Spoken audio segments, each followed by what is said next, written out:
Supreme Leader Ayatollah Khamenei has made his first public appearance since the US airstrikes on nuclear facilities, and he said they had achieved nothing. He claimed victory in the conflict with Israel and said the strikes amounted to little more than showmanship by President Trump. If the intelligence reports conclude that Iran can enrich uranium to a level that concerns you, would you consider bombing the country again? Without question, absolutely. Iran's supreme leader, Ayatollah Khamenei, has made his first public appearance since the United States airstrikes on Iranian nuclear facilities. In his speech, he claimed that the attacks had achieved nothing and declared victory in the conflict with Israel. He dismissed the strikes as nothing more than showmanship by President Trump. In the aftermath of these events, a critical question arises. If intelligence reports confirm that Iran is enriching uranium to concerning levels, would the United States consider another military strike? President Trump's answer is clear. Without question. Absolutely. Meanwhile, China is deeply alarmed by the recent Israeli strike on Iran. Israel has just destroyed the Iranian oil refinery at Trey, a facility responsible for processing 90% of Iranian oil exports, most of which are shipped directly to China. With this supply now at risk, China faces a potential energy crisis. The situation is further complicated by Israel's announcement that its operations will continue for several more days. China now fears that Israel may target Kharg Island next. Without Kharg Island, China's economy could come to a standstill. So, what makes Kharg Island so crucial? Why has it become such a significant target in this escalating conflict? To understand the importance of Kharg Island, we need to look at its history and role in Iran's oil industry. Kharg Island is relatively small, covering just 7.7 square miles, or about 20 square kilometers. For much of its history, the island was not particularly useful. However, since the 1950s, it has become a vital oil hub for Iran. Its strategic location, only 25 kilometers off the Iranian coast in the Persian Gulf, makes it an ideal site for an oil terminal. The island's deep water access allows it to accommodate heavy tankers that cannot dock at other Iranian ports, which are often unsuitable due to frequent storms. Another key advantage is the proximity of Kharg Island to Iran's southwestern oil fields, which contain about 10% of the world's oil reserves, roughly 150 billion barrels. In 1959, the National Iranian Oil Company, or NIOC, began developing Kharg Island as a major oil terminal. They connected the island to the mainland with multiple submarine pipelines, linking it directly to Iran's vast oil fields. Soon, the terminal had the capacity to export millions of barrels per day, with dozens of storage tanks and docks constructed for this purpose. Kharg Island's terminal could process 3 types of oil: light crude, heavy crude, and offshore oil from nearby sea fields. The island was not only used for exporting crude oil. In 1969, the NIOC partnered with the American Oil Company to establish a petrochemical facility on Kharg Island. This facility refined crude oil and liquid gas into sulfur and other valuable products, increasing the value of Iran's exports. Initially, all exports were loaded onto tankers directly from the island. However, with the arrival of larger tankers weighing over 270,000 tons, an artificial dock was constructed near the southeastern shore in 1970, completed in 1974. This new dock, with a maximum depth of 32 meters, could accommodate supertankers up to 500,000 tons. These massive vessels could be filled within 24 to 48 hours and make the 400 nautical mile journey to the Strait of Hormuz in just over a day. Kharg Island was handling about 90% of Iran's total oil exports, reaching a peak of 6 million barrels per day. This provided the backbone for Iran's growing economy. In the 1970s, Iran enjoyed double-digit GDP growth rates. The capital, Tehran, was rapidly expanding, and the country was modernizing at an unprecedented pace. However, despite this economic boom, the Iranian population was not entirely satisfied. From the beginning, foreign investment played a significant role in Iran's oil industry. Oil was first discovered in 1908 by British entrepreneurs, and Iran's first oil fields were developed by the Anglo-Persian Oil Company, which later became BP. The issue was that most of the profits from Iran's oil were going abroad, primarily to British interests, leaving many Iranians feeling exploited. In 1953, Iran's prime minister attempted to nationalize the oil industry, threatening Western interests. In response, the United Kingdom and the United States orchestrated a coup, overthrowing the Iranian government and reinstating the Shah, effectively making him a dictator with expanded powers. Many Iranians believed the Shah was defending foreign agendas, especially as he cooperated militarily with the United States and signed business deals with Western companies. The Shah's crackdown on political opposition using his secret police, the SAVAK, further fueled public resentment. By 1979, widespread protests erupted, organized by various political groups. Eventually, the Shah was overthrown and replaced by Islamic extremists. Although they were not the majority, these groups were the most organized and determined. Amid the chaos, they established the Islamic Republic of Iran. The new government expelled foreign oil companies, and the NIOC became fully Iranian-run.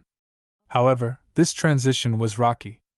Oil production and exports plummeted as foreign expertise and many expatriates left the country. The Islamic Republic quickly found itself in conflict with the United States, previously Iran's largest oil customer. In 1979, the U.S. Embassy in Tehran was seized, and 53 Americans were held hostage for 444 days. This crisis led the United States to sever diplomatic relations with Iran and impose sanctions, blocking Iran from selling oil to the U.S. and importing American-made oil technology. This was a significant blow, as the U.S. dominated the market for oil equipment, leaving a huge gap in Iran's oil operations, including those on Kharg Island. Just a year after the revolution, things worsened. Saddam Hussein, the leader of Iraq, invaded Iran in an attempt to seize more oil-rich territory. Supported by the United States and Britain, Iraq targeted Kharg Island's oil facilities, bombing them repeatedly to cripple Iran's economy. The island's oil infrastructure was nearly destroyed, and Iran had to constantly repair it. Only the island's initial overcapacity allowed it to remain somewhat operational during the war. Before the conflict, it had a maximum export capacity of 9 to 10 million barrels per day, but attacks forced Iran to use smaller tankers and other terminals. Throughout the Iran-Iraq War, which lasted until 1988, Iran's crude oil production dropped from 6 million barrels per day to as low as 2 to 3 million. The war caused over $1 trillion in financial losses, with lost oil revenue playing a significant role. After years of fighting and 500,000 casualties, the war ended in a stalemate with no major territorial changes.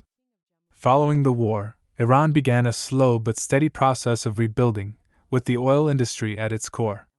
Kharg Island was rebuilt, with repaired oil loading facilities, a restored refinery, and new military bases to protect it from future attacks. Iran imported oil equipment and technology from new allies, especially Russia and China, to restore its oil fields, pipelines, and terminals. By the early 2000s, Iran was producing 4 million barrels of oil per day and exporting 2 million barrels daily. While still below pre-revolution levels, Iran found new customers in Japan, Europe, China, India, and Turkey.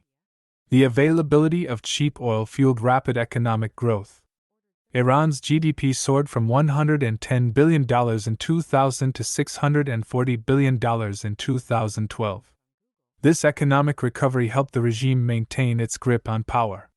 However, the government did not use all the oil revenue to improve living conditions for its people.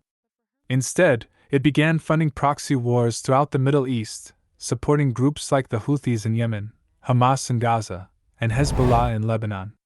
Iran called this network the Axis of Resistance, aiming to spread its revolutionary ideology, remove Western influence from the region, and challenge the power of Arab nations led by Saudi Arabia. This agenda drew the ire of the United States and other Western countries, who continued to sanction and isolate Iran.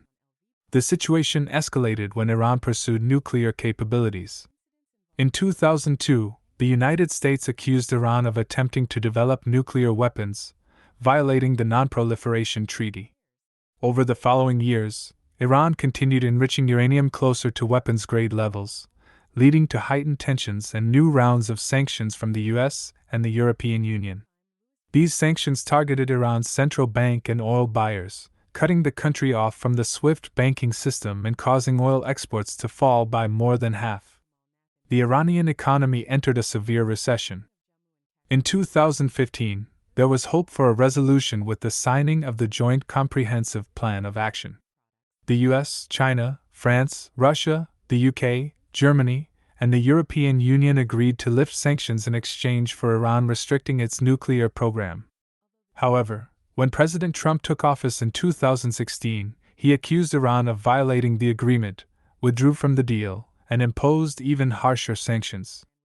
These measures targeted the entire Iranian economy, and President Trump even threatened to sanction foreign buyers of Iranian oil. By 2020, Iran's GDP had fallen to just 40% of its 2012 peak. Despite these challenges, Iran has managed a partial recovery in recent years, mainly through oil exports to China. This trade operates in the shadows, with Iranian tankers transferring oil at sea to avoid detection and sanctions. These methods allow Iran to export around 1.5 million barrels of oil per day, significantly more than the 400,000 barrels per day exported during the worst of the crisis. Geopolitically, tensions remain high. Iran continues to enrich uranium, and some researchers believe it could produce the necessary material for a nuclear weapon in less than a week. Meanwhile, conflicts in the Middle East have intensified, with Iran's axis of resistance at the center. Hamas has fought a brutal war with Israel, Hezbollah has joined the conflict on the Lebanese border, and the Houthis have disrupted global shipping lanes by attacking vessels in the Red Sea and the Gulf of Aden. Recently, Iran has even launched aerial raids on Israel. In response, President Trump has deployed 2 aircraft carriers, squadrons of F-35 fighter jets, and B-2 bombers to the region. He insists that Iran must agree to a tough new nuclear deal or face severe consequences. In the event of open conflict between Iran and the United States, with Israel likely joining the American side, Kharg Island would almost certainly be targeted and destroyed. This would devastate Iran's economy, as 90% of its oil exports would be halted. The loss of $50 billion in annual oil revenue would cripple Iran's trade balance and government finances. Currently, more than 65% of oil revenue from the national oil companies goes to the government, which spends much of it on the military and the axis of resistance.